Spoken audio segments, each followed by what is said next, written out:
Olá, pessoal, sejam bem-vindos a mais um episódio do Open Mind Talks. Mais uma vez recebendo convidados especiais para trocar experiências aqui com esse seleto público do Open Mind Brasil, diretores e presidentes de grandes empresas.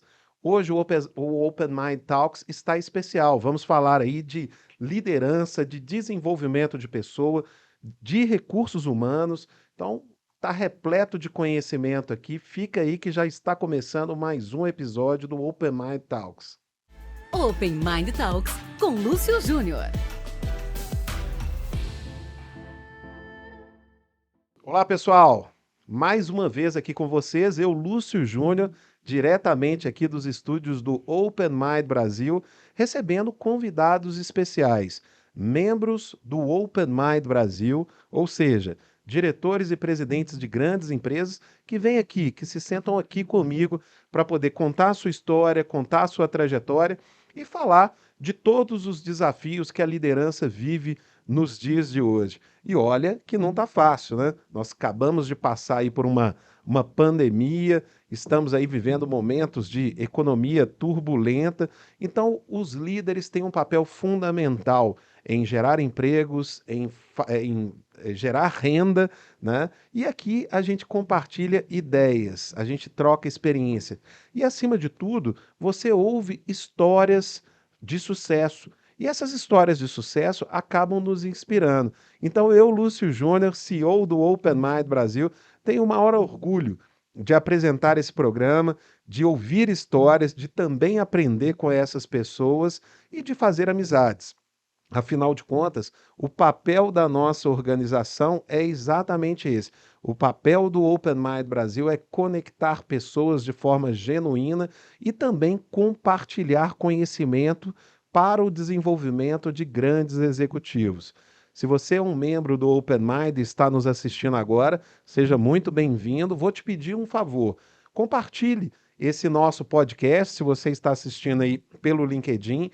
Indique para outras pessoas, porque é uma forma da gente transformar a vida aí de outros executivos. E se você não é um membro do Open Mind e quer saber como se tornar, entra no nosso site, é Open Mind Brasil, só que o Brasil é com Z, afinal de contas é tudo em inglês, né? openmindbrasil.com. E lá tem as condições, né, para você se tornar um membro do Open Mind e tem um formulário que você vai se submeter a uma candidatura. Então, sejam bem-vindos. Estamos começando mais um episódio aqui do Open Mind Talks. Estou diretamente de São Bernardo. É aqui que funciona o nosso centro de networking. Aqui nós recebemos diretores e presidentes de grandes empresas para poder se conectar, mas se conectar de uma forma mais genuína, né, mais autêntica. A gente quer conhecer o ser humano por detrás do crachá. E olha que esses seres humanos aí têm muita experiência. E hoje eu estou recebendo aqui a Gabriele Carlos.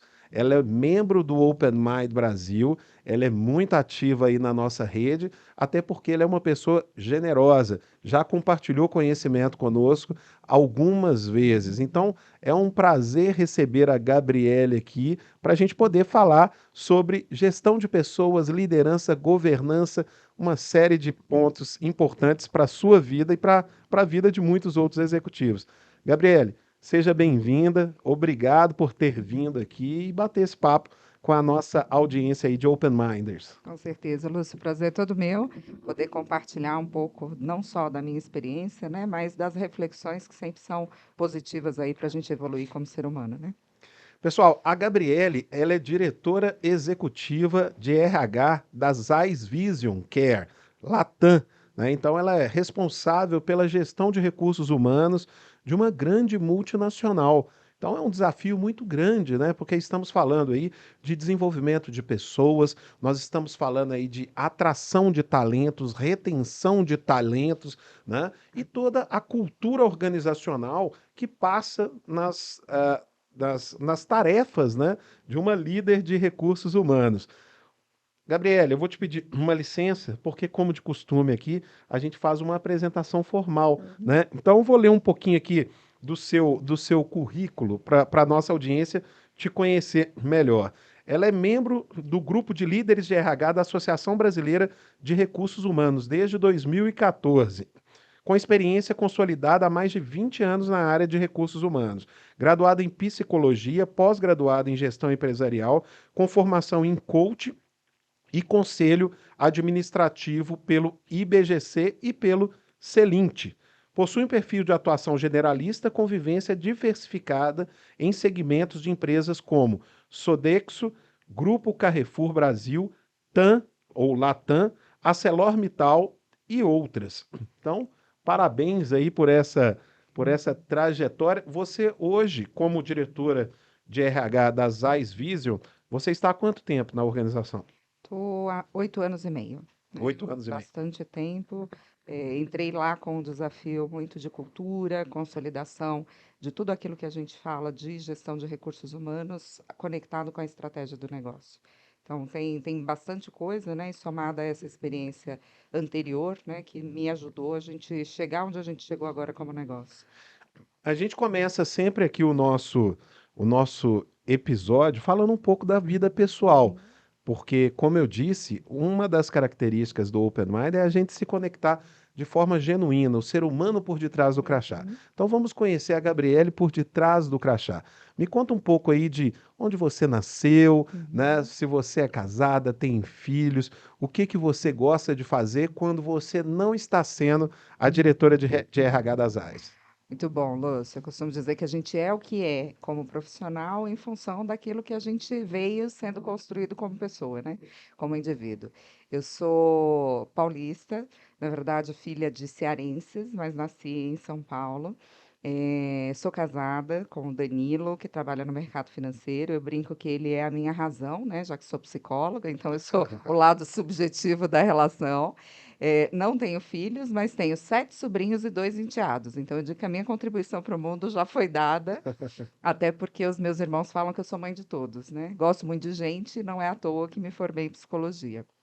Em termos de hobby, assim, gosto muito de estar com os amigos, com a família, eu sou muito família e adoro um vinho. Então, assim, aonde tiver um vinho, aonde tiver um evento de experiência, que com certeza, né, leva aí essa questão das conexões, pode contar comigo que eu estou sempre atenta para esse tipo de experiência. Ô, Gabriele, não tem coisa que talvez conecta mais do que um bom vinho, né? Verdade, Uma boa conversa, uma boa companhia, um bom vinho. verdade. E você também está conectada lá com a gente, que dentro do Open Mind a gente tem uma confraria de Uhum, vinhos, né? uhum. De executivos que também têm esse hobby também, né? Muito Se podemos bacana. dizer assim. Então, é uma forma genuína, né, de se conectar. Mas agora vamos falar um pouco da sua carreira, né? Eu queria que você contasse para mim como que começou a sua vida no recursos humanos. Quais Uhum. foram os seus primeiros desafios? Eu comecei, na verdade, eu acho que ao contrário, né? Porque normalmente você estuda e aí tem um planejamento e acaba entrando, na área. Eu fui convidada para fazer parte do time comercial da ArcelorMittal e, na época, eu optei por fazer psicologia, né? Estava na área comercial, mas tudo aquilo que eu trabalhava era voltado a pensar em treinamento e desenvolvimento das pessoas, como que a gente selecionava os profissionais, e eu trabalhava muito próxima com o RH. Isso na Isso ArcelorMittal? na ArcelorMittal. Lá em Na época Minas era ou aqui? belgo ainda. Mas lá em Minas? Não, aqui em São Paulo. Na Ah, época era belgo-mineira que eu Belgo Mineiro. entrei, depois virou belgo, depois Arcelor e depois ArcelorMittal. Passei por toda essa fase. Mas tive a oportunidade de ser convidada para atuar em recursos humanos por conta de ter começado a faculdade e por esse meu olhar por gente, por essa inquietude de querer fazer algo que trouxesse maior assertividade para o Você processo. começou como quê? E aí eu entrei como assistente de recursos Assistente de humanos. recursos humanos. Na época, nós não tínhamos uma configuração de business partner que a gente conhece hoje, Uhum. mas a expectativa era que nós criássemos uma área para a rede de distribuição, que era uma área nova, com esse olhar, ou seja, pessoas de RH que tivessem uma visão de negócio, e aí por isso que eles me convidaram, porque eu vinha da área comercial, para olhar como que a gente conectava aquilo que era gestão de pessoas com a estratégia efetivamente da área de distribuição. Olha para você ver como é que é a visão. Você falou que começou há 20 anos É, no mercado aí como recursos humanos. Há 20 anos atrás, a Belgo Mineira, né, a atual ArcelorMittal, já uhum, tinha uma visão sim, de o RH voltado para o com negócio, né? certeza. E a gente vê, às vezes, empresas hoje que não têm esse endereçamento, né? Então, Verdade. uma empresa que realmente tinha boas práticas, que são modelo hoje, Com né? certeza. Eu vou te dizer que hoje eu sou a profissional que eu sou, graças à experiência que eu tive lá atrás com eles, assim.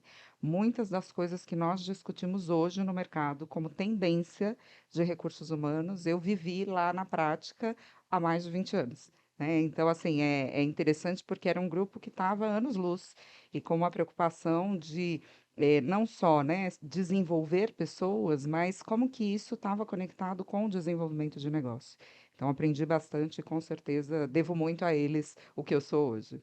Legal. E de lá, você também teve passagens aí na TAM, né, em outras Sim. organizações, e foi se desenvolvendo aí.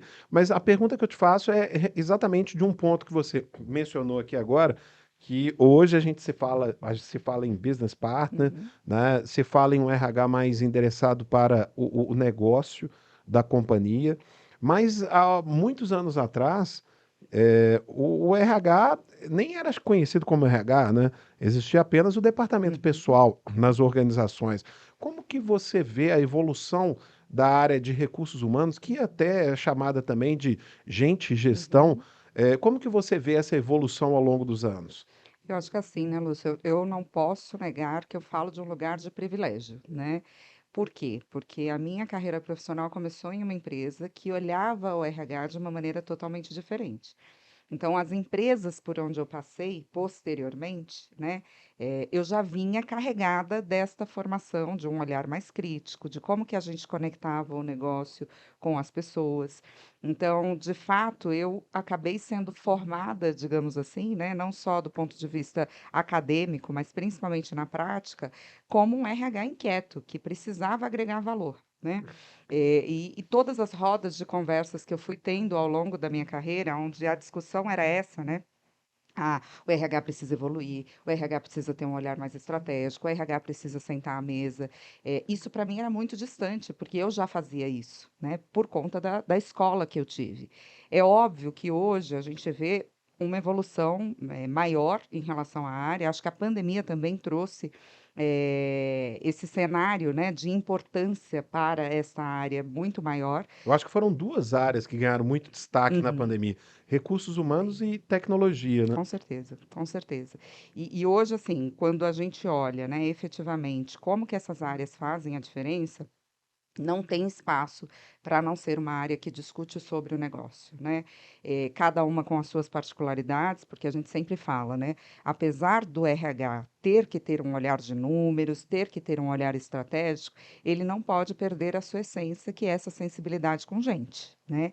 Então, ao longo desse período aí de trabalho, né, que eu vivi, eu posso dizer para você assim, eh, vi muitos RHs operacionais, né, e uma transição que ia acontecendo ano a ano, e aí eu acho que isso está muito ligado também à cultura das organizações, né, e por isso que eu falo que eu venho de um lugar de privilégio, porque a cultura das organizações por onde eu passei eram culturas que fomentavam esse trabalho mais assertivo da cadeira de RH, né, então acho que tive esse privilégio e hoje eu te diria que estou aqui com você, né, muito com esse dever de como que eu ajudo outras pessoas nesse movimento, né, não só de se posicionarem de uma maneira de fato estratégica, né, mas de agregarem valor aonde quer que estejam como um papel de recursos humanos, né? Isso é muito importante porque eu entendo que o papel de criar a cultura organizacional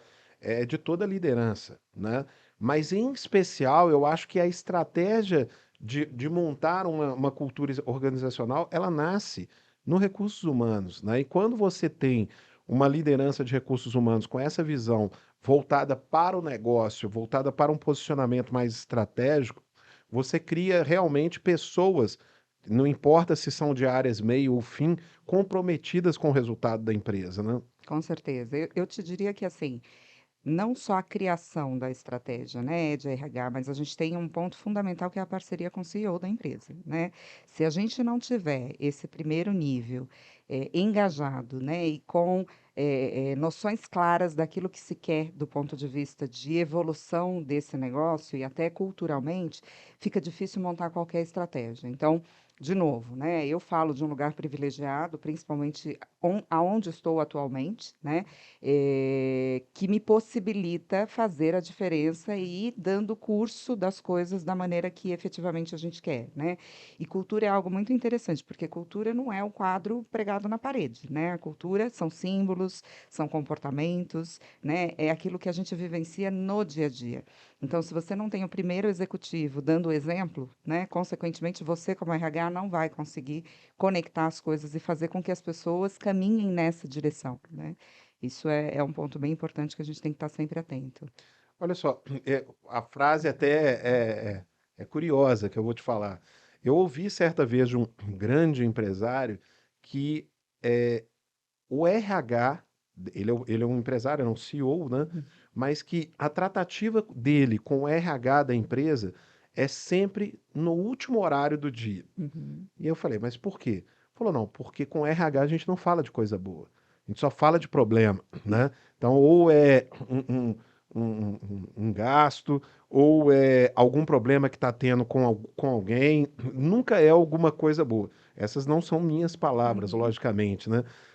Mas eu acredito que isso tem a ver com o tipo da mentalidade, tanto do RH quanto do uhum, presidente, uhum, né? A gente sabe que você, e estamos conhecendo aqui um pouco mais sobre você, você é muito interessada para o negócio da uhum. empresa, você é uma pessoa também muito preocupada com pessoas, mas como é a sua relação com o CEO da sua empresa? Eu vou te dizer hoje que é uma relação assim de completa parceria, né? A gente tem os momentos de conversar sobre coisas ruins, mas não dá para a gente viver só de conversas ruins, né? A gente tem, inclusive, na empresa um valor que chama valor win, né? Que é o do inglês ganhar, né? Que ele significa para a gente confraternizar, comemorar conquistas. Então, a gente fomenta, inclusive, que tenham estas conversas, né? Ou seja, aquilo que a gente está fazendo de bom, a gente precisa valorizar, né? E acho que é óbvio, né? Essa experiência que você traz tem muito a ver, seja com o momento da empresa, seja com a percepção do CEO, dos outros executivos, né? Mas eu acredito muito que, assim, e aí talvez tenha a história também, né? Porque a gente ouve muitas pessoas falando assim, poxa, o RH me chamou, meu Deus do céu, né? Aconteceu alguma coisa, então eu vou ser mandado embora. E eu acho que a gente precisa desmistificar É isso. esse mito, né? Até essa fala, né, que eu mencionei, né? Que eu parafraseei, essa pessoa me disse: eu só recebo no final do dia, porque se é para eu me aborrecer, que eu me aborreça no final do dia e não Uhum, ao longo de todo o dia. E ainda tem, por outro lado, esse mito, né, de que o colaborador, quando ele é chamado no RH, é problema, né? exatamente. Isso é até piada, né? Ou Uhum, acho que hoje o RH vai te chamar. Então, esse posicionamento aí mais próximo tanto das lideranças, né, apoiando as áreas como uma área de negócio tem que fazer, reportando ao presidente com visão de EBITDA, uhum, né, com uma visão do EBITDA, qual é o ROI, né, uhum. que vai trazer aquela ação que você está fazendo com pessoas ali, porque no final do dia, empresa, né? Ela é uma organização, uma entidade feita para dar Uhum, lucro, uhum, né? Então, talvez para um presidente falar de vendas, né, de contratos que fechou e celebrar isso é mais prazeroso do que falar sobre turnover, do uhum. que falar sobre absenteísmo, do que falar sobre coisas desse tipo. Mas eu acho que a gente vai desmistificando isso a partir do momento que você se coloca ali para poder exatamente apoiar a geração de resultados, entender exatamente aonde estão os gaps ali de despesas, né, de como eu posso é, é, é, aumentar os resultados através do engajamento. Nós falamos sobre isso ali, né? A Uhum. gente estava nos bastidores ali falando sobre engajamento. Então, como que você vê esse desafio aí de engajamento, né? De engajar os líderes, engajar os colaboradores nos objetivos aí da organização? Eu acho que assim, né, Lúcio, você trouxe aí essa questão do apoiar, né? Nós, como recursos humanos, nós não podemos assumir o papel da gestão das pessoas, porque a gestão das pessoas é feita pelos líderes da organização. Então, nós temos um papel que é de trazer luz para temas importantes, para que os gestores tenham cada vez mais consciência do quanto o comportamento deles impactam no resultado no final do dia, né? E aí eu acho que olhando esse contexto, né, que é um pouco desse cenário que você traz dos desafios, enfim, para mim hoje é muito claro, assim, quando você fala de engajamento, é igual motivação, né? Na psicologia a gente fala muito isso, assim, eu não consigo motivar ninguém. Porque a motivação ela é algo intrínseco. É a mesma coisa com o engajamento, mas eu consigo criar elementos no ambiente para proporcionar esse processo de engajamento para que ele aconteça. Então, no final do dia, a gente está falando sobre experiência do colaborador, que é um tema que está sendo super discutido, trabalhado, enfim, sobre felicidade, né, também que a gente pode falar. Só que no final do dia você está falando o seguinte: pessoas engajadas, consequentemente, vão produzir mais e vão trazer mais negócios, né? Se a gente está falando que a organização, o objetivo dela é dar lucro, né, ganhar dinheiro, eu só faço um parênteses, não é a qualquer custo. Principalmente pensando no cenário de mercado que a gente vive quando a gente fala de sustentabilidade. Os negócios precisam se sustentar ao longo do tempo. Mas, como a gente estava comentando, né, nós, Nasais, tivemos a oportunidade, ao longo dos últimos anos, de comprovar que o crescimento do engajamento impacta diretamente em resultado. Então, a gente vem trabalhando com metodologias de medição dessa condição de engajamento, com criação de planos de ação baseado naquilo que os colaboradores trazem para a gente, e aquilo que faz sentido para a organização, porque isso é interessante, né? Muitas vezes as pessoas acham, e os líderes em geral, de que quando você fala em engajamento, ou motivação, você tem que fazer tudo que o colaborador quiser, né? É a empresa mais feliz, a empresa é o Google, né? Você vai pôr o bug jump na sala ou o pibolim para todo mundo ser feliz. E não é sobre isso. Na verdade, é sobre transparência, né? É sobre a gente falar o que que é possível fazer dentro do cenário que a gente está inserido e que está alinhado com a cultura do negócio. A partir do momento que você trabalha, né, nesse contexto de ganha-ganha, ou seja, isso é o que dá para fazer, você topa? Está alinhado com seus valores, né? E além disso, quando você compartilha propósito, né? O nosso propósito, por exemplo, na organização é ajudar as pessoas a verem o mundo de uma forma melhor. Não pura e simplesmente pelo produto que a gente vende, mas o quanto a gente impacta essas pessoas a olharem o mundo de uma maneira diferente. No contexto de responsabilidade social, no contexto de responsabilidade profissional, né? Então, tem uma série de coisas que você, como profissional, precisa olhar se faz sentido para você na sua carreira.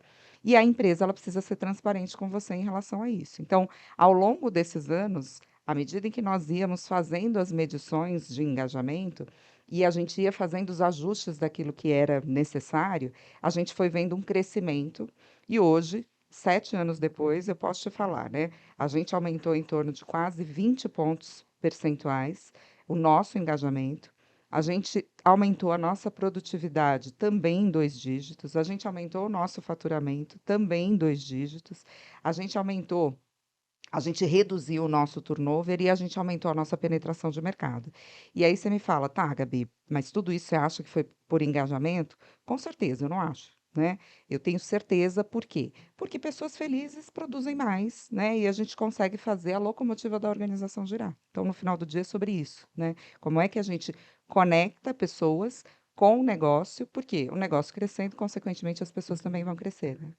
Bom, e eu vou aproveitar aqui o engajamento da nossa audiência, que nós estamos aí com uma audiência muito seleta de diretores e presidentes de grandes empresas, acompanhando essa live aqui. Eu estou conversando com Gabriele Carlos, ela é diretora executiva de recursos humanos da Zyx Care Vision, né, uma multinacional aí, e ela está aqui falando um pouco sobre os desafios dela como líder de uma grande empresa, sentada na cadeira de recursos humanos, né, que tem uma responsabilidade muito grande, mas eu vou aproveitar essa audiência aqui também e falar sobre o engajamento na nossa rede Open Mind Brasil, a qual a Gabriele também faz parte. Então, se você está acompanhando esse podcast aqui, esse podcast ele faz parte de um canal de comunicação do Open Mind Brasil. O Open Mind Brasil, que é uma plataforma de networking e desenvolvimento de líderes, né, de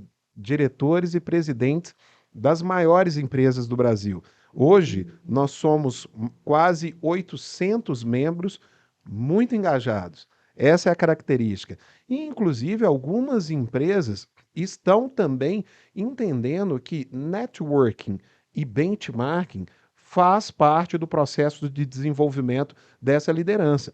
Afinal, hoje é um desafio também das organizações engajar os seus líderes nos programas de desenvolvimento da companhia, né? E nós temos hoje um ambiente de troca, de networking, de benchmarking entre essas lideranças das grandes empresas. E companhias como o BIC, como a TOTUS, como a Localiza, como a Salesforce, Tableau Salesforce, estão trazendo seus executivos para poder fazer networking e também para poder fazer benchmark dentro dessa linha de desenvolvimento pessoal. Se você quiser saber mais a respeito do Open Mind, entra lá no nosso site, é openmindbrasil.com e lá você vai conhecer toda o nosso programa de desenvolvimento de liderança e visão aí de negócios e visão de mercado. Bom, voltando aqui para a nossa conversa, né, Gabriele?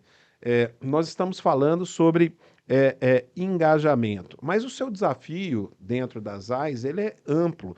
Afinal de contas, você tem uma orientação, a sua área de atuação é internacional, é Latam, né? Então, como que você vê essas diferenças culturais, como que você lida com isso dentro das AIS no seu dia a dia de recursos humanos? Acho que, Lúcio, o principal ponto, né, quando você trabalha não só olhando outros países, né, mas olhando pessoas diversas, né, é a sua capacidade de escuta, né? Eu acho que por ter passado por diversos segmentos, a minha capacidade de escuta foi sendo aprimorada. Então, no final do dia, eu faço muitos trabalhos com o global, né? Recentemente, o meu chefe assumiu, por exemplo, a Ibéria, então a gente também tem começado a apoiar esses países. E o que a gente vê é que no final do dia, gente é gente em qualquer lugar, né? As expectativas de desenvolvimento, de crescimento, de comunicação são as mesmas em todos os países. O que a gente precisa estar atento é justamente ao momento de cada país. Então, quando a gente fala de Latam, eu te diria que a gente tem muita similaridade. Grande parte das ações que nós temos feito no Brasil e que, inclusive, tem servido como referência para outros países do mundo, elas conseguem se adaptar, né, e se encaixar de uma maneira muito fácil, eu diria, para esses países da América Latina. Quando a gente fala de Ibéria, né, eles estão em outro momento, a gente está falando, enfim, de países na Europa. Mas que, de alguma forma, né, as dores são muito parecidas. Então, a gente está falando de desenvolvimento de liderança, a gente está falando de como que a gente encontra um processo de comunicação mais assertivo. Então, eu acho que olhando, né, num contexto de cadeira mais amplo, seja Brasil, seja Latam, seja Américas, né, e eu tenho a oportunidade sempre de estar com esses países por conta da nossa sede, que faz muitos programas globais, A sede fica onde? fica na Alemanha. A Alemanha. gente fica a Vision em Allen, fica mais ou menos 1h30 de Frankfurt, e a gente tem a área corporativa que fica em Oberkochen, a mais ou menos 15 minutos de Allen. Todas as nossas discussões sobre gestão de RH são muito próximas, né? Então, acho que essa escuta ativa é o que faz a diferença em qualquer cadeira que você esteja, lidando, seja com diversos países, seja com equipes diversas. É isso que, no final do dia, dá para a gente maior assertividade da ação. Uma forma da gente escutar o que está acontecendo aí com as pessoas e qual o nível delas de engajamento, de felicidade no trabalho, é a pesquisa de clima. Uhum.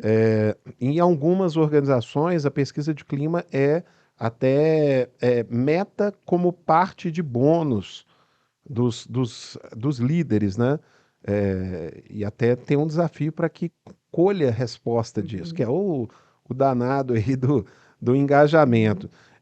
Como que vocês encaram, ou como que você encara essa questão da pesquisa de clima e de ter esse nível de resposta dos seus colaboradores? Eu acho que é super importante, assim, hoje nas AIS a gente dá muita voz para o colaborador, né? Então eu tenho não só a pesquisa de clima, né, que é essa medição do engajamento, mas eu tenho diversas pulses ao longo do ano para poder avaliar de uma maneira como um termômetro, né, se a gente está no caminho certo.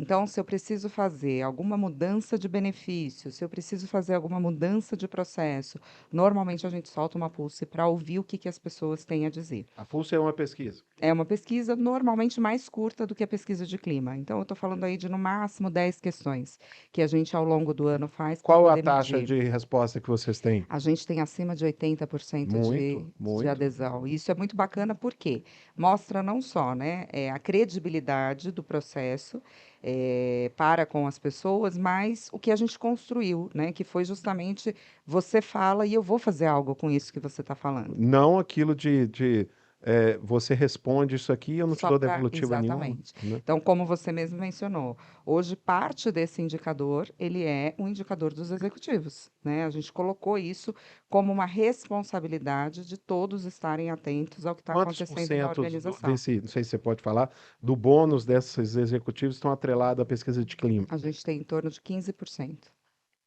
É isso que faz com que o engajamento também da liderança em manter um ambiente saudável e manter um ambiente com um clima agradável, né, para as pessoas trabalharem. Exatamente.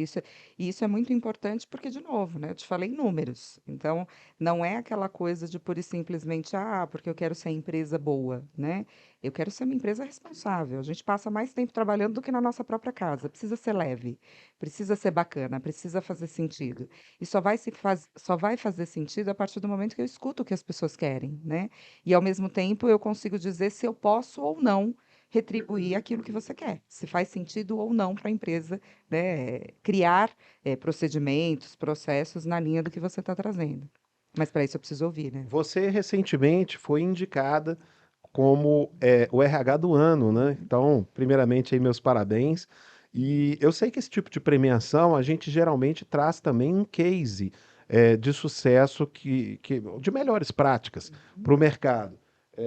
Muito se falou ultimamente em questões ligadas à saúde mental, saúde integral, coisas ligadas a ambiente de trabalho e etc. Mas o que que você poderia nos dar aqui de alguns exemplos de boas práticas aí em recursos humanos que você não só viu, mas que você implementou e viu que isso funciona? Bacana, Lúcio. Acho que esse reconhecimento é um reconhecimento que eu costumo falar na empresa que não é para mim, né? É sobre esse trabalho que está sendo realizado e a permissão das pessoas para que esse trabalho de fato aconteça. Eu acho que essa questão da escuta foi uma das melhores práticas, né? O fato de ouvir todas as pessoas, independente do nível, independente da área. E por que que eu falo isso? Eu tenho uma área de operações muito forte.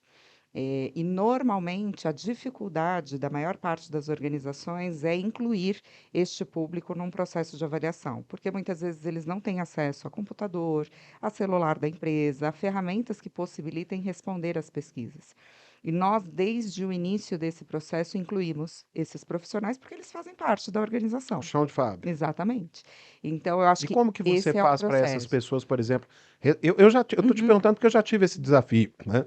Trabalhei em indústria logística, né? Eu trabalhei na logística e em algumas áreas nem é permitido entrar com celular por questões de segurança, uhum, né? Do próprio colaborador, né? De não sofrer um acidente, uhum. alguma coisa desse tipo. Então, uma pessoa que passa sem acessar o telefone durante todo o dia, como que você faz para ele responder uma pesquisa? No começo, nós trouxemos o papel, que era para a gente sentir. Você tinha a possibilidade de fazer o online, mas você tinha o papel para você colocar numa urna e a gente mandava para a empresa certificadora avaliar. Grande parte das pessoas aderiram ao online, mas o que que nós fizemos na época? Nós disponibilizamos computadores em locais específicos da fábrica. Como se fossem totens. Exatamente. Depois nós trouxemos o totem. Então, nós demos essa possibilidade de dizer, ok, você não tem o celular, você não tem o computador da empresa, mas você tem alguns espaços que são mais reservados, até para que eles tivessem a tranquilidade de responder o processo, para que eles pudessem fazer parte disto. Além deste processo de escuta, né, a gente também fez a avaliação de desempenho. Então, que também é um desafio. Como que eu avalio o pessoal do chão de fábrica, né? É um ser humano como qualquer outro, né? E nós fizemos adequações no processo para que eles pudessem ser incluídos. Então, eu acho que, para mim, essa é uma das melhores práticas que a gente tem, ou seja, independente da área, independente do nível, nós avaliamos todas as nossas pessoas e todas elas têm voz dentro da organização. A gente consegue, com isso, ter planos de ação muito mais assertivos, considerando todos, né, os aspectos da empresa. Então, eu acho que esse foi um ponto que nos ajudou, não só em comunicação, na parte de treinamento e desenvolvimento, na parte de saúde mental propriamente dita, ou seja, como é que a gente avalia as dores, né? Nós temos hoje como uma prática, a gente faz todo ano a Semana da Saúde.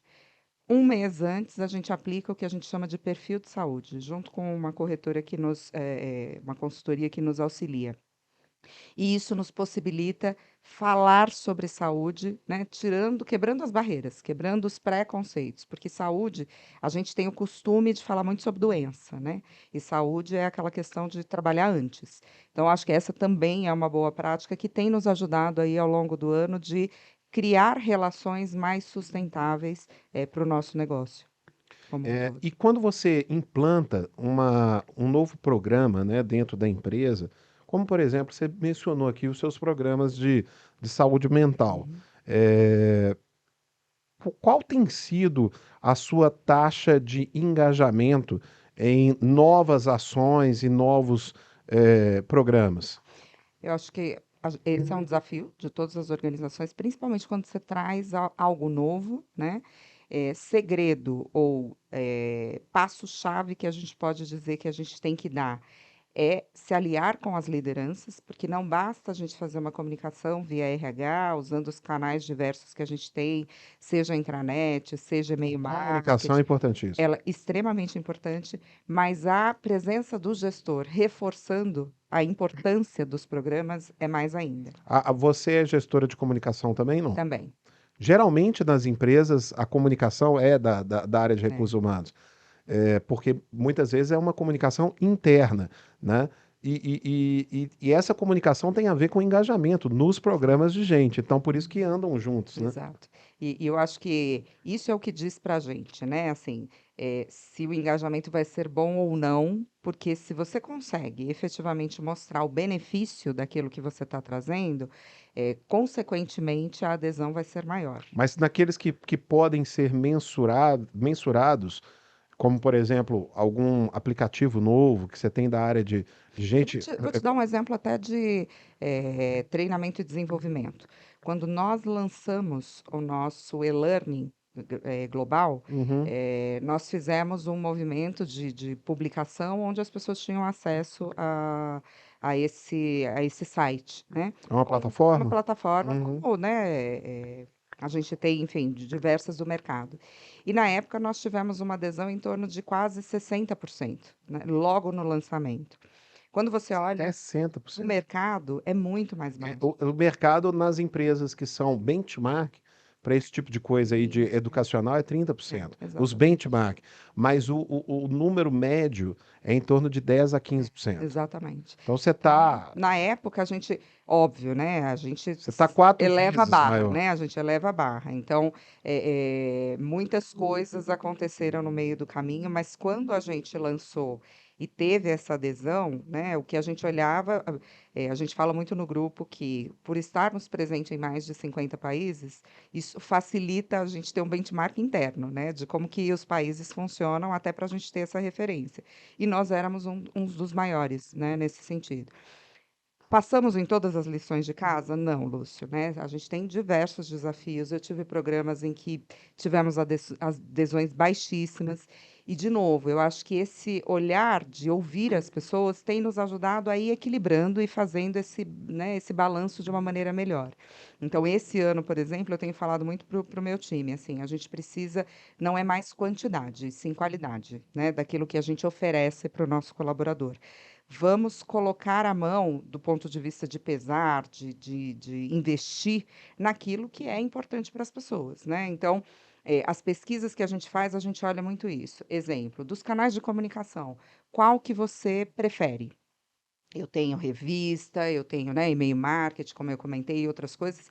E no final do dia, o que as pessoas preferem, 80%, é a comunicação com a liderança, né?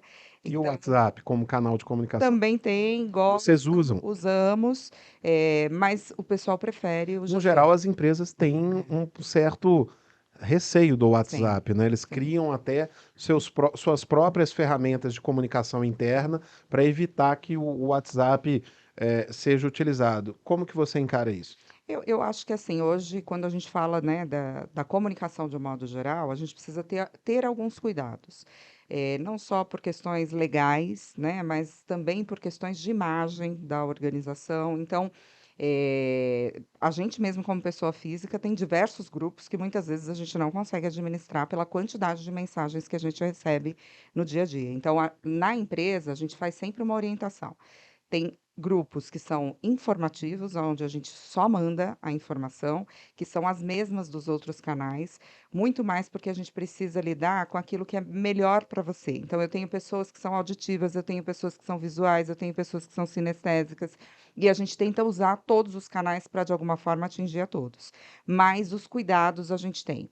A gente tem grupos que são interativos, né? E aí, ok, a gente pode interagir sem problema nenhum. Mas agora a comunicação é muito fluida, né? Antigamente você era o dono daquilo que você postava na sua página, enfim, né? Nas informações que saíam no jornal. Hoje qualquer pessoa pode ir no LinkedIn, qualquer pessoa pode ir no Instagram, no Facebook e fazer uma publicação e a gente precisa estar atento a esse tipo de coisa. Então, a gente sempre dá as orientações, né? Então, eu tenho um manual de utilização das redes sociais, né? De como usar os meios de comunicação da empresa, como uma forma de orientar as pessoas do que faz sentido, É, né? eu vejo que algumas empresas, elas veem qualquer tipo de exposição como negativa, que são as empresas mais tradicionais, muitas vezes com uma cultura mais limitada e mais fechada, né?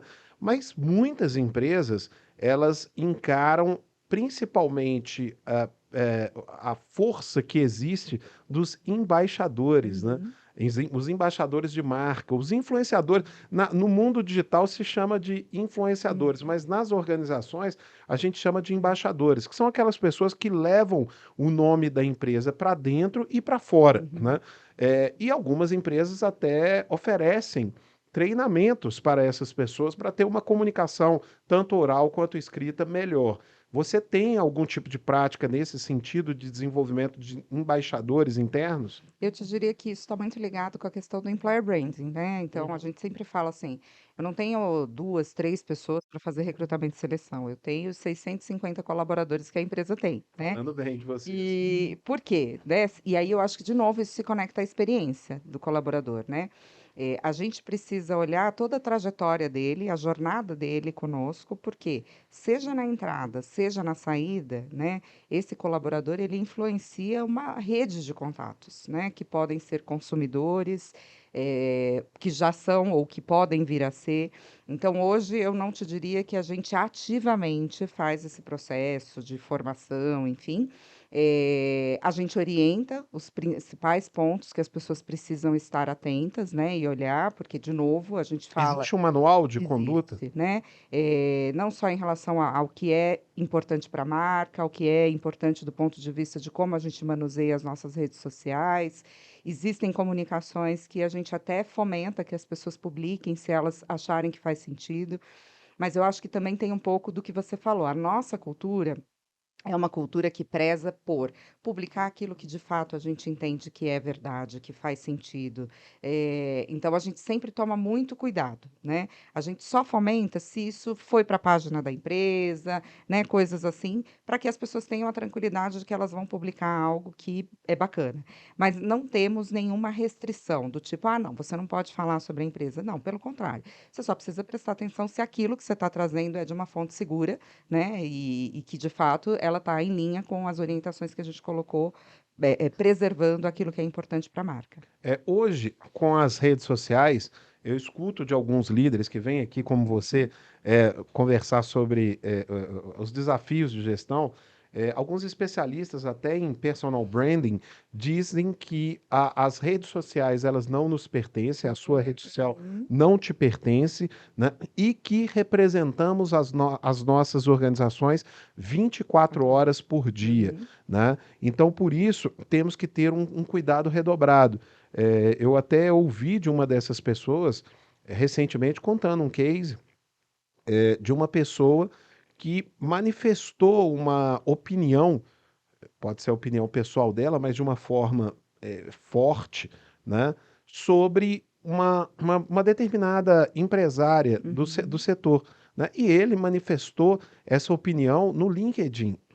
Só que acontece que a opinião radical da forma como ele apresentou eh, era sobre uma empresa que vinha a ser um dos maiores, uhum. não me recordo se era clientes ou fornecedores da organização onde essa pessoa atuava, né? Então, veja bem, é aquilo. Até que ponto, na sua visão, você tem essa liberdade de falar o que quiser, se posicionar da maneira que quiser, e ainda mais numa rede social profissional, aonde no seu perfil ali tem o seu cargo naquela Uhum. empresa. Como que você enxerga Eu isso? vi uma frase esses dias que fala assim, né? Que se você tiver bom senso, você já está com meio caminho andado, né? Assim, e por que que eu falo isso? Porque eu super concordo, assim, né? Eu acho que a partir do momento que você representa algum lugar, você precisa tomar muito cuidado com aquilo que você vai falar, né?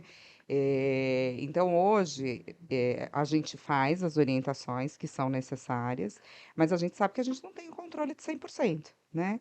Eu não estou aqui, óbvio, para julgar, e principalmente porque tem até uma colega do grupo que, num shake hands, ela falou algo que eu falei para ela que eu ia me apropriar, e todo shake hands eu ia falar, que ela disse o seguinte, que ela trabalha por algumas liberdades, né? Liberdade de expressão, liberdade financeira, liberdade de tempo, liberdade geográfica.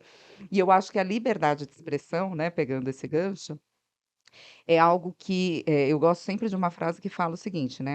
A minha liberdade ela vai até onde começa a do outro, né? Eu não posso invadir o espaço do outro. Então, por isso que eu trago essa questão do bom senso. A gente tem que sempre pensar, né? Óbvio, cada um vai pensar o que quer, né? Vai criticar o que quer, baseado na sua história de vida, naquilo que faz sentido para você. Agora, a partir do momento que você está dentro de uma organização, esse cuidado você precisa ter, né? Que é o que você falou. Poxa, eu estou atacando um cliente ou eu estou atacando um fornecedor, né? Então, uma orientação que a gente tem também, né? E a gente respeita, né? A gente tem, inclusive, Semana da Diversidade, né? Que a gente fala muito nas AIS. Então, seja religião, seja sexualidade, ninguém está aqui para discutir isso, né?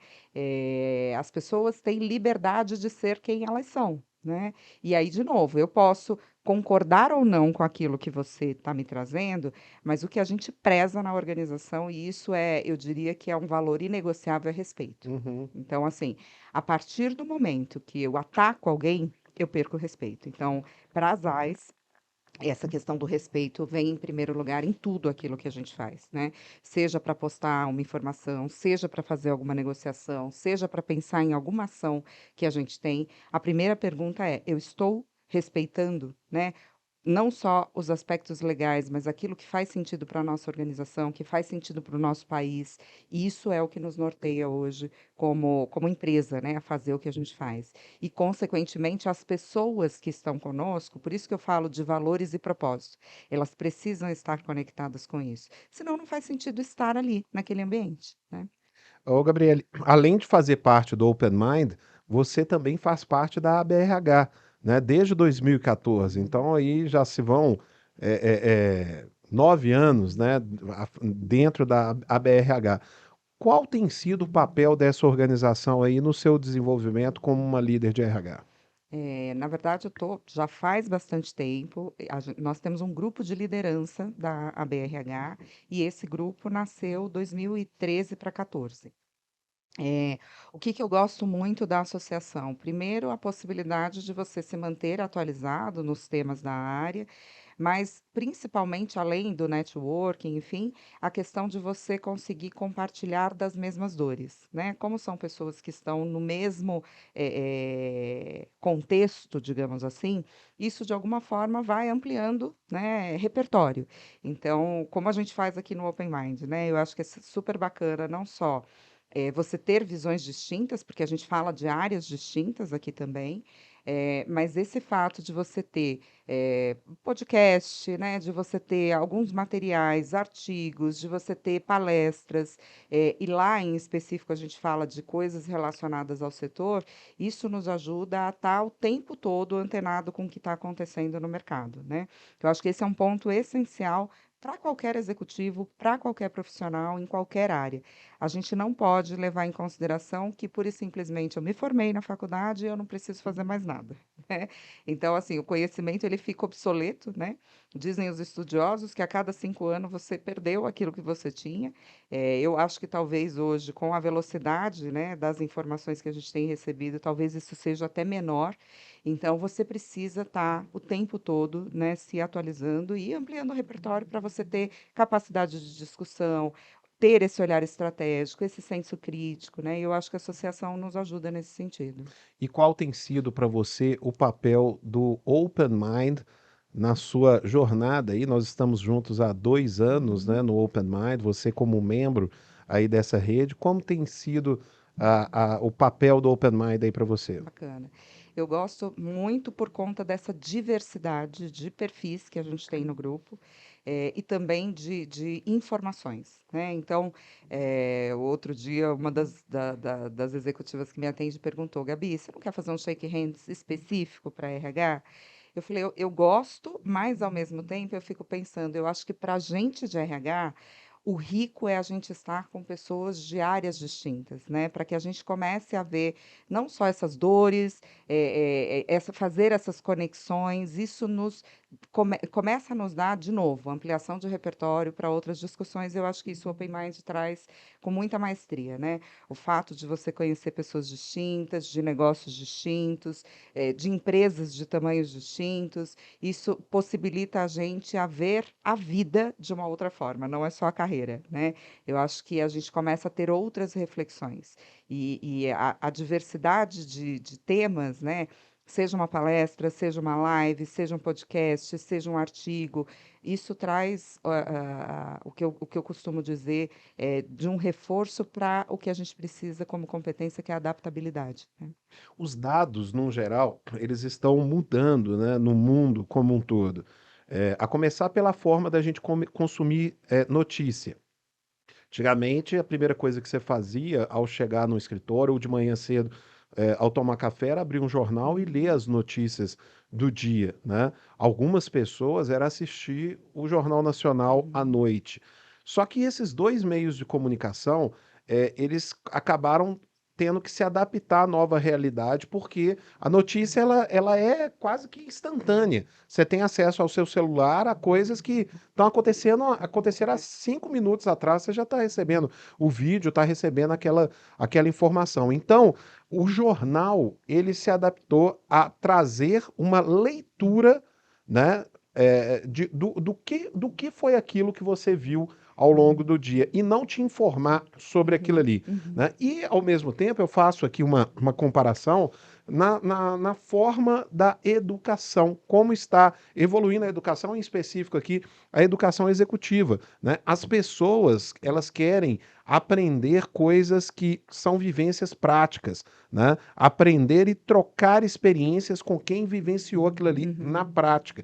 Como que aquilo ali foi aplicado, quais foram os percalços que você teve, né? Então, uma boa escola para você ter a sua formação, uma escola de negócio e etc., é importante. Mas você compartilhar e trocar experiência com outras pessoas é fundamental, até porque você mesmo falou, as coisas estão mudando muito rápido. Uhum. Então, o que nós temos aqui de interessante dentro da nossa rede é a oportunidade de você compartilhar, por exemplo, experiência com uma pessoa que está na China Uhum. e ele te contando quais são os desafios que ele está enfrentando lá, né? Então, eu vejo dessa maneira. Mas eu queria. Um dos temas aí muito recorrentes dentro do Open Mind é a governança, né?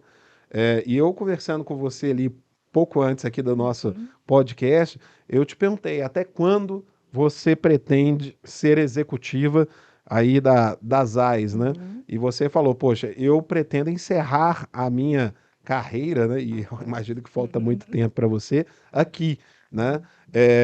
E eu te aprofundei, né? Mas o que que você pretende ser então depois disso?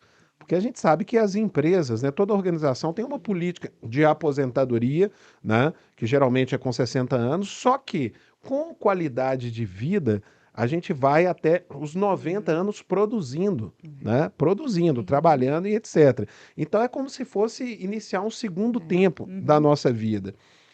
Apesar de eu saber que está distante aí para você, como que você tem se preparado? O que que Uhum. você pensa em fazer quando você não for mais executiva?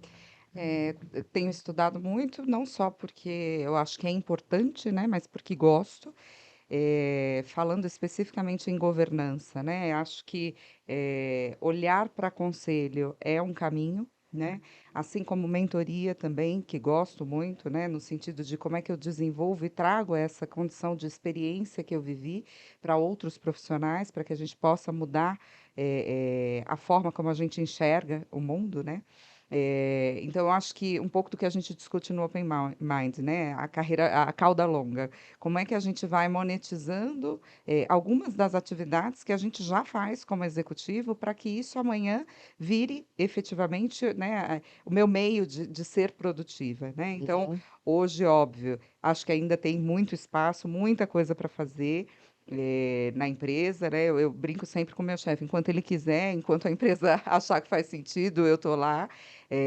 Mas pensando em futuro, né, eu vejo muito essa condição de como é que eu devolvo para o mundo, né, Muito tudo legal. aquilo que eu aprendi ao longo dos últimos anos, né, como executiva.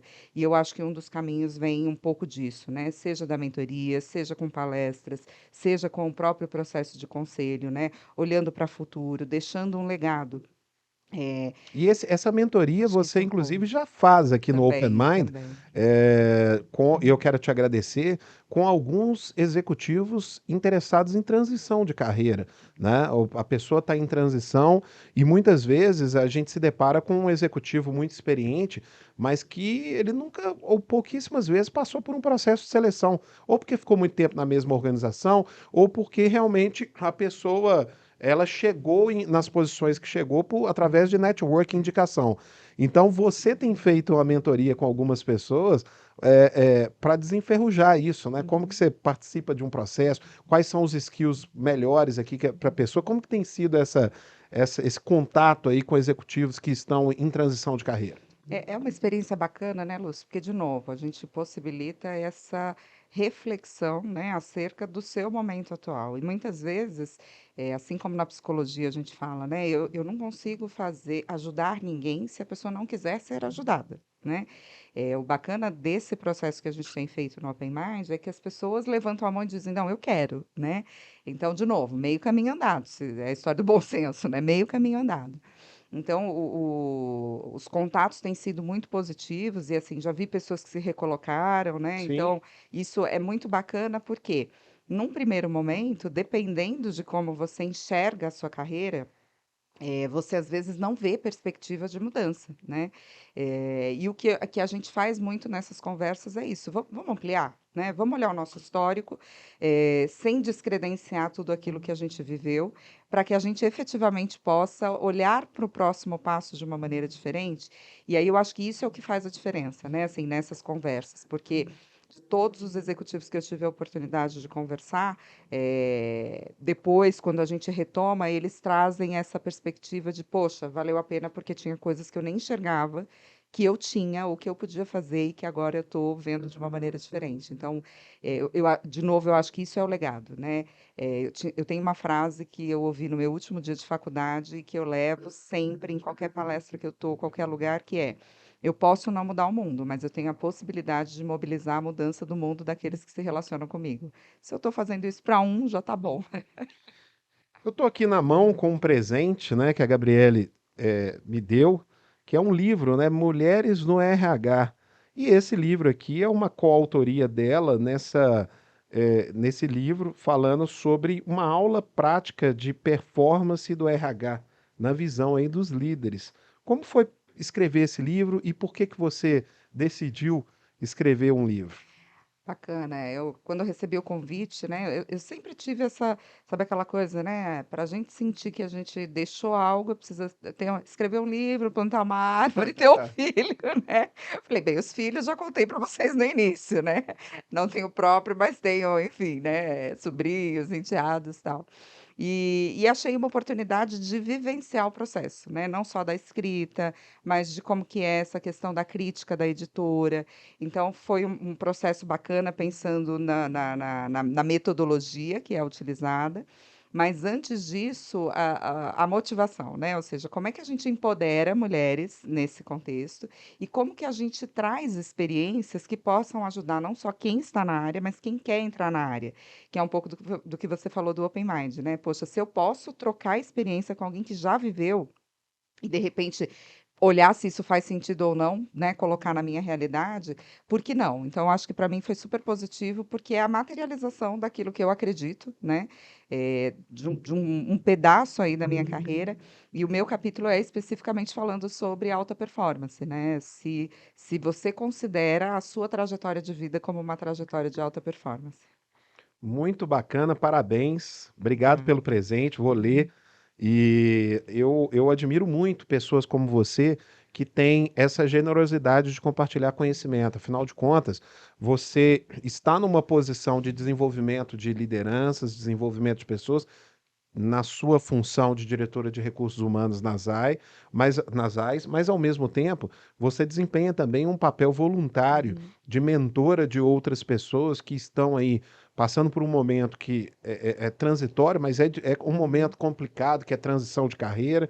Além disso, você é conselheira de empresas e está aí doando o seu conhecimento para que empresas gerem empregos, promovam empregos, gire a economia e também escreve um livro, né? Que é onde que você registra toda a sua Sim. experiência. Então, eu admiro muito pessoas como você, né? Infelizmente, a gente está chegando ao finalzinho aqui do nosso podcast, mas ainda temos espaço para mais um compartilhamento de conhecimento seu. Você falou aí que um dos motivos que você escreveu esse livro é para o desenvolvimento de futuras pessoas que querem atuar na área de recursos humanos, em especial mulheres, né? Quais seriam os caminhos aí disso? Então, eu queria que você deixasse aqui algumas palavras, né, de dicas para quem quer entrar nessa área de recursos humanos ou que quer se desenvolver como um profissional de recursos humanos. Bacana, Lúcia. Eu diria que essas dicas que eu vou trazer não são só para recursos humanos, tá? Inclusive, foi uma provocação que a minha sobrinha mais velha fez um dia para mim, que ela falou assim: Madrinha, se você tivesse que falar 3 competências que todas as pessoas deveriam ter, independente da função, qual que você falaria? E aí, na hora, eu falei, nossa, né? Que específico, 3 competências que todos deveriam ter. E comecei a refletir, e aí, basicamente, é o que eu trago no livro, que é, eu acho que a gente precisa ter protagonismo, né? Independente da área que você está, você precisa ser protagonista, você precisa assumir a responsabilidade, você precisa se posicionar, e essa é uma competência que faz a diferença. A segunda competência é a questão da curiosidade. A gente falou muito do aprendizado, dessa questão de ampliar repertório. Então, precisa ser curioso. Não pode ficar pura e simplesmente naquela coisa. Fiz o curso hoje, já deu banho nas águas do milagre, né? Não preciso aprender mais nada. Não, porque o mundo está o tempo todo se reformulando, as pessoas mudam, os cenários mudam. Então, a gente precisa ser curioso o suficiente para estar aprendendo mais. E o terceiro, eu diria que é a adaptabilidade, né? Se a gente não for adaptável, a gente perde o bonde, né? Como diz o ditado, perde o bonde. Então, tem coisas que nem sempre vão ser as melhores e tem coisas que, poxa, a gente vai querer viver sempre, porque é muito bom, mas dentre tudo isso, né, eu ouvi uma vez, felicidade não é o fim, né? Felicidade é o percurso. Então, eu acho que para a gente ser feliz, a gente precisa olhar para essas competências com carinho e fazer uma reflexão do quanto que a gente efetivamente está colocando em prática, né? Antes da gente falar, ó céu, ó vida, nada está funcionando. Então, eu acredito muito nisso, que independente da área, se a gente desenvolver essas 3 competências, certamente o sucesso é a consequência. Muito obrigado. Foi, assim, uma hora que a gente passou juntos aqui, muito enriquecedora. Eu aprendi bastante aqui e aprendo sempre com você, né? Porque além de tudo isso que a gente falou, você também é colunista lá do Open Mind, já escreveu artigos aí para o jornal O Tempo, né? Que é um jornal de grande circulação aí. Então, você realmente é a verdadeira expressão aí da slash career, né? Uma pessoa que tem múltiplas atividades, todas elas ligadas ao desenvolvimento de pessoas. Então, eu te agradeço muito você ter vindo aqui em São Bernardo, aqui na sede do Open Mind, para a gente ter essa conversa. Quero convocar você aí, se curtiu e com certeza curtiu essa conversa, segue o perfil da Gabriele Carlos lá no LinkedIn, segue também o Open Mind, né? Segue a nossa página, porque a Gabriela é uma pessoa muito acessível e muito disposta a colaborar. Então, meu muito obrigado em nome de todos que te acompanharam aqui hoje. Eu também, Lúcio. Muito obrigada pela oportunidade, por poder compartilhar um pouquinho da minha história. Se fez sentido para alguém, com certeza eu já saio feliz aqui desse bate-papo. Com certeza fez. Pessoal, eu agradeço a todos vocês também pela audiência e aqui a gente está sempre gerando conteúdo de altíssima qualidade e conexões também. Então, continue acompanhando a gente, vão vir mais e mais episódios e a gente só faz isso porque tem vocês aqui nos acompanhando. Então, muito obrigado a todos vocês. Você ouviu Open Mind Talks com Lúcio Júnior.